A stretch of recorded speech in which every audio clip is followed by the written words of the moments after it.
Hi, and welcome to John's Minecraft tutorial on how the station I previously showed you is done. This is the end of the line. You're going to come around and these two empty tiles are going to stop your cart. You're going to be getting out and you're going to push the cart down into this return line, as the sign says. I will show you how this works behind the scenes. So just go into the back here, and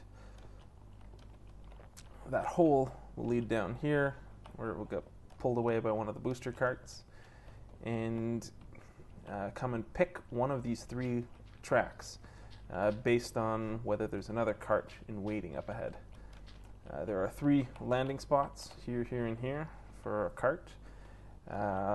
As you can see, the track is switched such that the first cart will go in here. If you send the first cart in, Mike.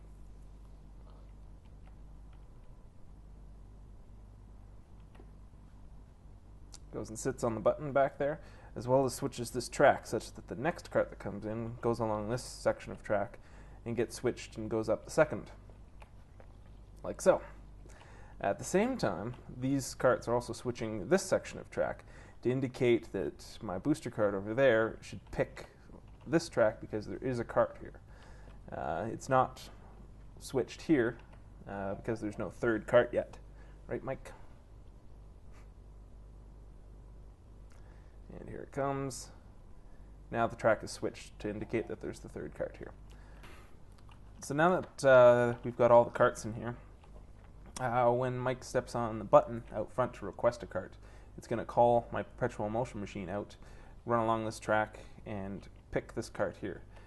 As you can see, one of the carts went out the bottom there, and the second cart stays in another perpetual motion machine.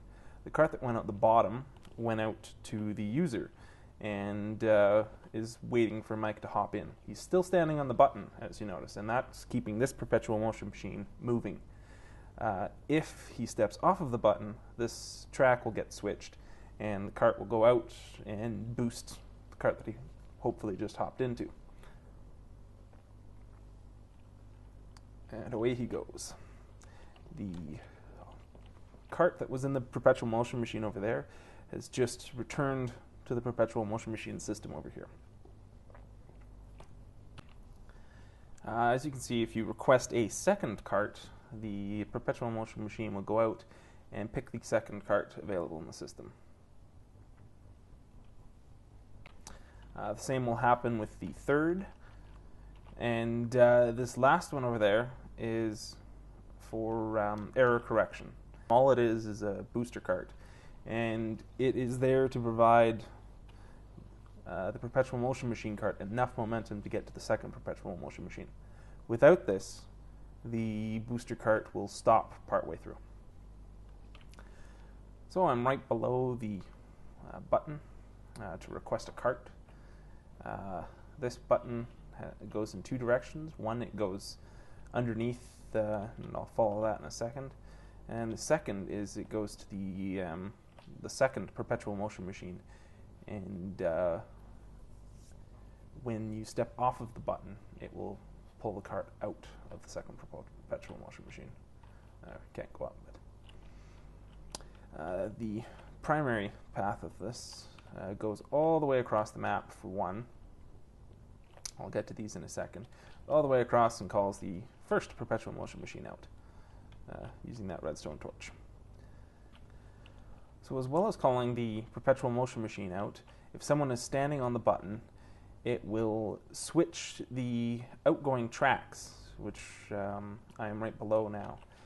And these are oars between someone standing on the button and a cart waiting in a particular lane.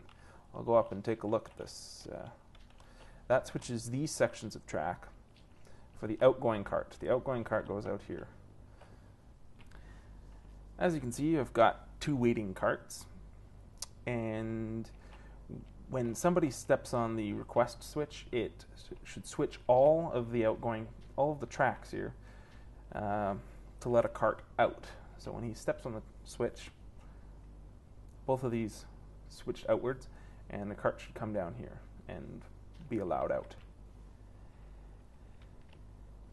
These sections of track were quite finicky because they needed to accept both an incoming cart being returned back home into its bay and have the cart go out and to the customer who's stepping on the button.